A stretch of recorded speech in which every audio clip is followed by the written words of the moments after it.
বছরের আবর্জনা দূর হয়ে যা যা যা এসো এসো এসো হে বৈশাখ এসো এসো। সকল ভেদাভেদ ভুলে শান্তির পতাকা তোলে এক হওয়ার আহ্বান জানিয়ে অনুষ্ঠিত বৈশাখী উৎসবে গণমানুষের সংস্কৃতিকে প্রবাসে বেড়ে ওঠা নতুন প্রজন্মের কাছে পরিচয় করিয়ে দেওয়ার দায়িত্ব সকল অভিভাবকের। স্পেনে বাংলাদেশের অভিভাবক হিসাবে তাদের এই আয়োজন বলে জানান দূতাবাসের chargé d' affaires Sakhawat Hossain. Commerce minister Navid Shafiullah ও শরীফুল ইসলাম সকলকে শুভেচ্ছা জানান।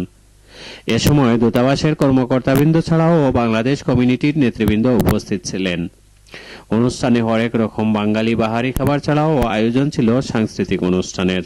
স্পেনের বাংলাদেশ দূতাবাসের পক্ষ থেকে নববর্ষের অনেক অনেক শুভেচ্ছা। শুভ নববর্ষ।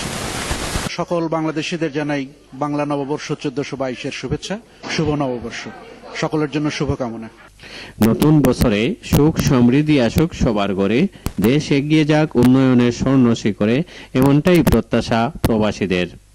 সেলিম আলম, শিখর টিভি, স্পেন।